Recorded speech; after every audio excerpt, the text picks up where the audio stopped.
liberdade de informações mostrasse que eles estavam mentindo. Eles liberaram 1.100 páginas de documentos. A CIA negou qualquer interesse pelo assunto. De repente, agora temos milhares de páginas sobre informações relativas a OVNIs, que datam até da década de 40, o que claramente indica que houve um acobertamento.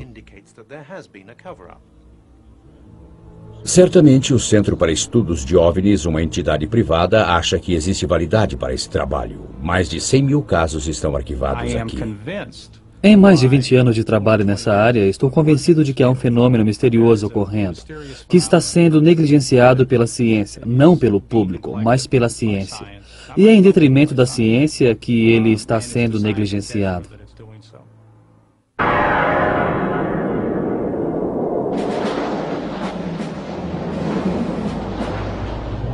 Em março de 1990, na antiga União Soviética, caças são enviados para investigar luzes pulsantes a nordeste de Moscou. Durante 3 horas e meia, eles perseguem as luzes que se moviam a velocidades de até 4.800 km por hora. Nenhuma imagem de radar apareceu nas telas nas estações de solo, mas fotografias foram tiradas e o rastreamento térmico produziu resultados. Para o chefe das Forças de Defesa Aérea, esses resultados secretos eram provas suficientes da existência de OVNIs. Mas os jornalistas estão perguntando se houve outras aparições. Destes 1.990 casos, só um estava embasado por evidências. Este é o único caso em que há provas reais. Nem se considerou que a aparição poderia ser de um bombardeiro stealth. Nunca pensamos que fosse uma aeronave stealth americana. As características de radar não são as mesmas.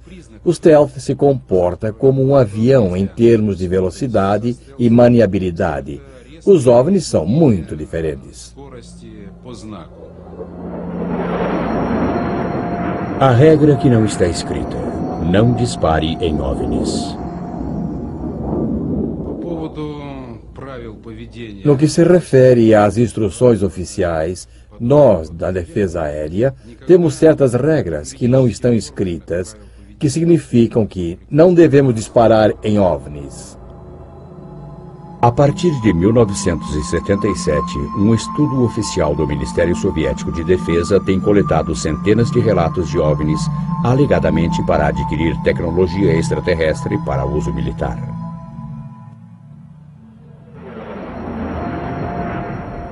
Seus arquivos listam muitos casos.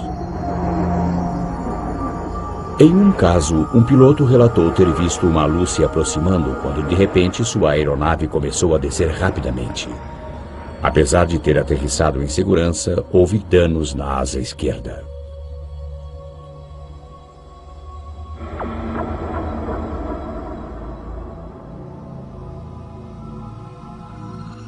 Inédito no Ocidente, este filme amador parece mostrar um OVNI sobre o parlamento em Vilnius, a capital da Lituânia.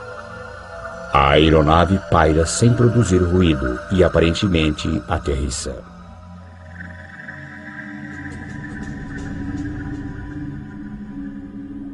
Ao amanhecer do dia seguinte, a milícia local gravou estas imagens em vídeo.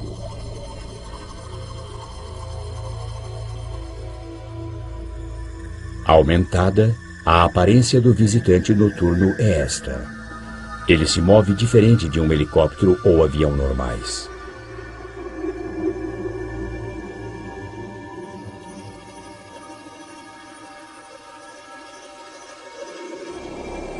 Em outro incidente soviético, centenas de pessoas acharam que viram um OVNI gigante sobre a cidade de Petrozavodsk, no noroeste da Rússia, em 1977.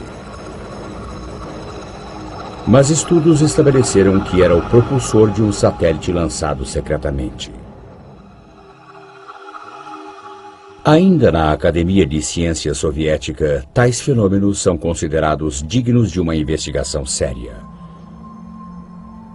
Além dos estudos militares, este corpo governamental para pesquisa acadêmica coordena uma coleta nacional de informações para análise científica. Aqui, o Comitê Central de Estudos de OVNIs coleta dados de 10 outras academias científicas.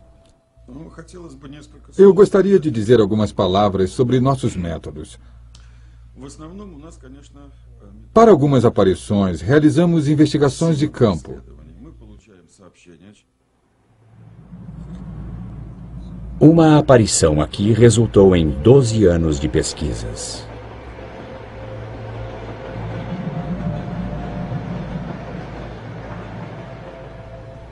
Passageiros de um trem relataram ter avistado um OVNI. Uma aeronave metálica que aterrissou nas suas proximidades.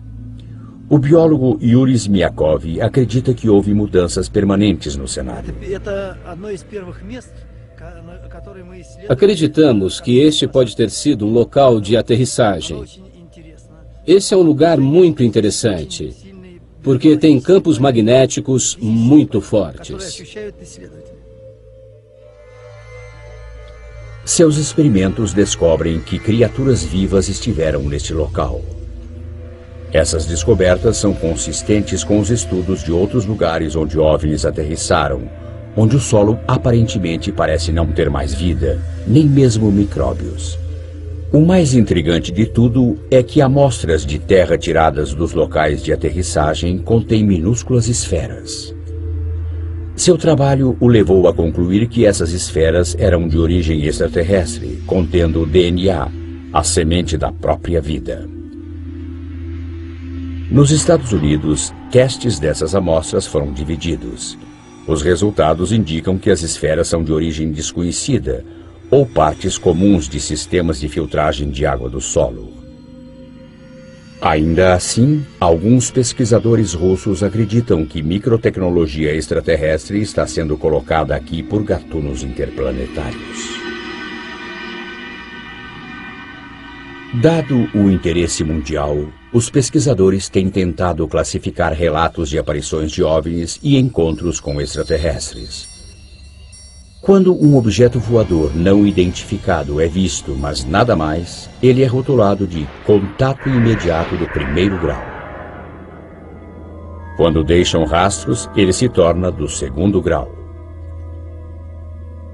Depois, existem os contatos imediatos do terceiro grau, quando as pessoas relatam ter observado extraterrestres. Nos contatos imediatos do quarto grau, a testemunha realmente interage com os extraterrestres. Em novembro de 1980, em Todmorden, Inglaterra, Alan Godfrey, um experiente oficial de polícia, estava numa ronda noturna quando viu um objeto que não podia identificar. Eu estava fazendo minha ronda noturna, então decidi que iria a um determinado local naquela noite. Quando eu estava para voltar, eu vi na Fernley Road aquele objeto. Quando eu cheguei perto, ficou evidente que eu não estava olhando para uma coisa que normalmente encontraria ao amanhecer em Todmorden, sabe? Achei que poderia ser um balão de ar quente que tinha caído, mas, obviamente, quando me aproximava mais, percebi que era um objeto metálico, feito pelo homem. Era uma coisa construída, não era uma alucinação, era real. Esse objeto tinha 6 metros de largura. Tinha 4,30 metros de altura. Tinha o formato de diamante. A metade inferior dele girava, a metade superior estava parada. Tinha uma série de janelas escuras, ou poderiam ser painéis. E se eu saísse do carro, pegasse um tijolo e atirasse nele, provavelmente descobriria se eram janelas ou não. As árvores que se alinhavam à beira da estrada estavam sacudindo violentamente, mas ainda assim, enquanto eu estava dando partida no carro, não senti nenhuma vibração. Não ouvi ruído algum, mas é claro que eu não ia sair do carro. Peguei a minha prancheta, coloquei-a no meu joelho e comecei a desenhá-lo. Mas quando estava desenhando o objeto, de repente eu estava do outro lado dele, dirigindo o carro da polícia, e o objeto tinha partido. Um período de tempo tinha passado. Após uma regressão hipnótica, o policial lembrou-se de mais detalhes. Existe uma escuridão completa e depois uma sensação de flutuação, como se eu ou outro veículo, seja o que for, estivesse flutuando. Depois acordei num quarto. Nesse quarto havia um humanoide muito alto.